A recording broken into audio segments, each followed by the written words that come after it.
Elle était annoncée pour l'automne, redoutée. La voilà, la deuxième vague. Le gouvernement appelle les Français à plus de vigilance face au Covid-19, faute de quoi les hôpitaux seront saturés. Emmanuel Macron doit prendre la parole mercredi après un conseil de défense sanitaire.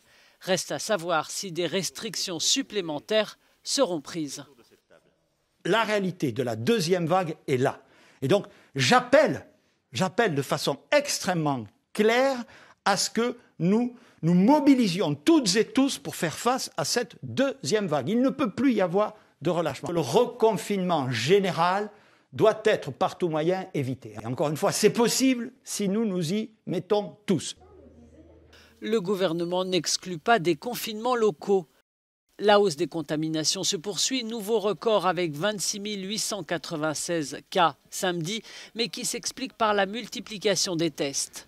La deuxième vague de Covid-19 très sérieuse est pourtant moins inquiétante. Un malade infecte 1,2 personnes en moyenne, contre 3 au printemps. Les décès sont aussi moins nombreux, plus de 600 par jour en avril.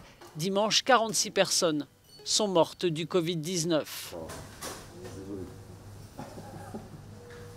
Les autorités veulent à tout prix éviter une saturation des hôpitaux. Certains médecins craignent qu'ils ne soient débordés cette fois pendant plusieurs mois, avec à la clé le risque d'un personnel épuisé. Selon un sondage, 40% des infirmiers souhaitent changer de métier.